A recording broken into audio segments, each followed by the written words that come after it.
क्या किराएदार तय करेगा कि मालिक अपने घर कैसे इस्तेमाल करें? दिल्ली हाई कोर्ट ने कहा नहीं, मकान मालिक अपने ज़रूरत का सबसे अच्छा जज है।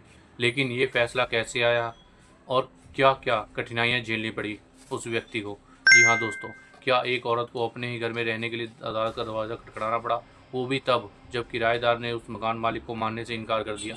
क्या घर की दीवारों में अब कानून की ज़रूरत पड़ेगी? क्यों 14 साल की इस लगातार कानूनी लड़ाई से एक जर्जर घर और किराएदार को जो मालिक को झूठा बोल गया? आखिर क्या सच था? आखिर सच किसका था? दिल्ली हाईकोर्ट ने जो कहा उसने पूरे देश के मकान मालिकों को सोचने पर मजबूर कर दिया। एक टूटी दीवार, बीमार पति और किराएदारों का हक जताता झूठा दावा। आखिर क्यों एक महिला को अपने घर की सच्चाई अदालत में साबित करनी पड़ी? जी हाँ दोस्तों, सालों पुरानी इमारत, सालों पहले पुरानी दिल्ली की एक तंग गली में बना ये घर बड़ी खुशियों का ठिकाना था। लेकिन वक्त के साथ ना तो दीवारें मजबूत रहीं और ना ही रिश्ते। मकान मालिक परिवार का कहना था, अब हमें बस अपने हिस्से की छत चाहिए, मगर किराएदारों ने जवाब दिया, ये घर तो हमारा है। कानून की गलियों में चली ये लड़ाई पहुंची सीधे दिल्ली हाईकोर्ट तक, जहां सवाल सिर्फ दीवारों का नहीं बल्कि इंसाफ के हक का था।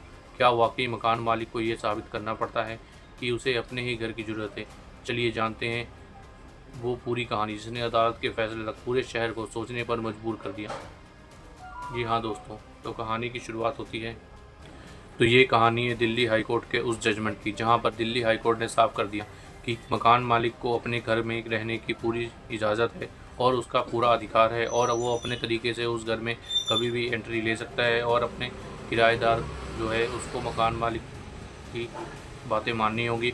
और इसके साथ ही कोर्ट ने यह भी फैसला दिया कि एक कूलिंग पीरियड का समय भी देना होता है किराएदारों को मकान खाली कराने के लिए।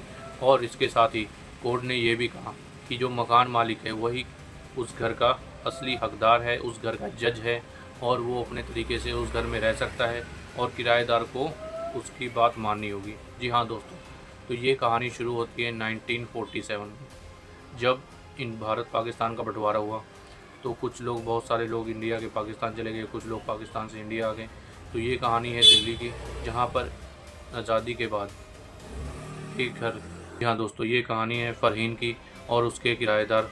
फ़रहीन जो कि घर की मकान मालिक है, और गुलाम रसूल जो कि उसका किराएदार है, जिसने जब फ़रहीन ने कहा कि मुझे एक मेडिकल इलनेस है और उसका ऑपरेशन हुआ था और उसके पति की तबीयत ख़राब थी, लेकिन जब किराएदारों को कहा गया कि तुम मकान खाली करो तो उन्होंने मकान खाली करने से मना कर दिया। उन्होंने कहा कि ये तो हमारा ही घर है, हमने तो इसके तुम्हें पैसे दिए हुए हैं, एक्सेट्रा एक्सेट्रा। तो करते करते ये जो मामला था पहले लोअर कोर्ट में गया, उसके बाद से फिर ये दिल्ली हाई कोर्ट में चला गया। फिर जो दिल्ली हाई कोर्ट की जो जजमेंट आई है वो भी आपको मैं डिस्क्रिप्शन में यहाँ मेंशन कर दूँगा, उसको भी आप रीड कर सकते हो। तो ये जो पूरा इंसिडेंस था, यहाँ पर जो मकान मालकिन थी फ़रहीन, जो कि दिल्ली की रहने वाली है और अपने पति के साथ अपने एक मकान में रहती थी और उनके फैमिली के साथ।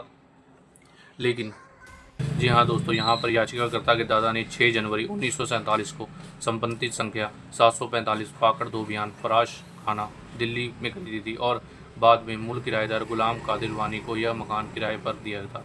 जी हाँ दोस्तों, बाद में याचिकाकर्ता की मां के नाम पर यह म्यूटेशन हुआ था और किराया उसी को दिया जाता था, और मूल किराएदार के पिता ने यह संपत्ति सैयद दौद मीर को दी, जिनका परिवार उसमें रहने लग गया था और उन्हें मकान मालिक के अनुसार अनधिकृत कब्जाधारी माना गया था, यानी कि अनऑथोराइज्ड ऑक्यूपेंट्स। और इसमें याचिकाकर्ता ने कहा कि उनके रहने का जो वर्तमान घर है बहुत जर्जर स्थिति में आ गया था, और चूंकि याचिकाकर्ता नंबर 2 की पत्नी का सी सेक्शन ऑपरेशन हुआ था और इसीलिए डॉक्टरों ने उन्हें सीढ़ियाँ ना चढ़ने की सलाह दी थी, और इस कारण ग्राउंड फ्लोर की संपत्ति उनके लिए आवश्यक थी। और जो मूल किराएदार जो कि प्रतिवादी संख्या 1 है ने कोई भी उन्होंने याचिका दायर की थी एप्लीकेंट ने, उस पर कोई भी प्रतिक्रिया नहीं दी थी।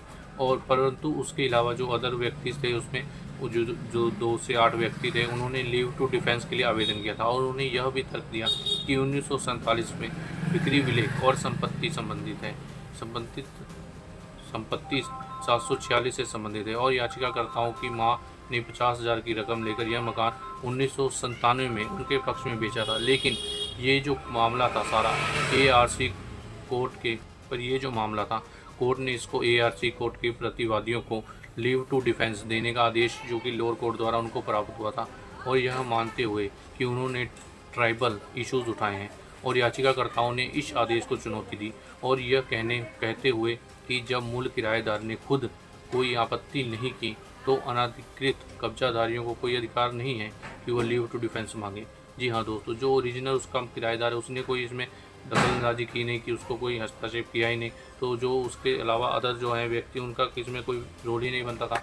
तो इसी के चलते कोर्ट ने माना कि इस पर पूर्ण विचार याचिका जो है DRC एक्ट की धारा 25B सब सेक्शन 8 के तहत स्वीकार की, और प्रतिवादी संख्या एक ही असली किराएदार था और बाकी प्रतिवादी जो कि अनाधिकृत और तौर पर इस पर रह रहे थे, इसलिए उनकी जो लीव टू डिफेंस का कोई भी औचित्य नहीं था। और 1997 की जो रसीद के बारे में ये चर्चा की जा रही थी, इस पर पहले ही 2002 में अदालत ने फैसला दिया था और अपील 2012 में खारिज हो चुकी थी। इसलिए अदालत ने कहा कि अब दोबारा वही मुद्दा उठाना एक ही फल को दो बार खाने की कोशिश है। जी हाँ दोस्तों, और जो उसमें कुछ फैक्ट्स थे मेडिकल कारणों को और पुराने जर्जर मकान की सबूत को शामिल करते हुए कोर्ट ने कहा कि मकान मालिक अपनी ज़रूरत का खुद सबसे बड़ा जज होता है और अदालत या किराएदार उसकी राय नहीं, उस पर उसकी कोई भी राय या उस पर कोई अपनी राय नहीं थोप सकता। और ये जो पूरा मामला था न्यायमूर्ति सौरभ बनर्जी ने सुनाया, और यह केस दिल्ली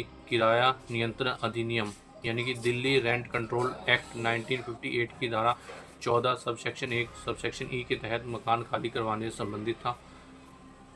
तो इस पर कोर्ट ने कहा कि जो असली इस घर का मालिक है वही इसका ऑनर है, और उसकी जो भी कोई एक मान लीजिए कोई अगर इमरजेंसी आ जाती है, जैसे इस केस में देखा क्या कि उसकी वाइफ का ऑपरेशन हुआ था तो डॉक्टर ने उसको सीढ़ियाँ चढ़ने से मना किया था, तो उनको जो ग्राउंड फ्लोर का पोर्शन चाहिए था तो उन्होंने मकान मालिकों ने उसको अपने किराएदारों को कहा पर उन्होंने मना कर दिया इसके देने से, तो फिर इसलिए उनको फिर कोर्ट का रुख करना पड़ा। और बेशक जहाँ पर इंसान अपने हक मांगता है और कोई उसे नहीं देता तो फिर उनको फिर कोर्ट का रुख करना पड़ता है, लेकिन इसमें जो अहम भूमिका होती है एक अच्छे वकील। एक अच्छा वकील आपको इंसाफ दिलाने में मदद करता है। तो अपना कोई भी वकील चुने तो सोच समझ के चुने और उसके जो पास्ट एक्सपीरियंसेस हैं उसको देखकर चुने कि उसके जो पिछले रिकॉर्ड्स रह चुके हैं वो कैसे रहे हैं। तो इन सब चीज़ों को देखकर आप अपना एक अच्छा वकील करें। कोई भी आपको दिक्कत परेशानी है तो आप हमारे साथ कोई बात पूछना चाहते हो हमारे इस कमेंट सेक्शन में कमेंट करें, आपके उस क्वेश्चन का जवाब दिया जाएगा। Thanks for watching guys.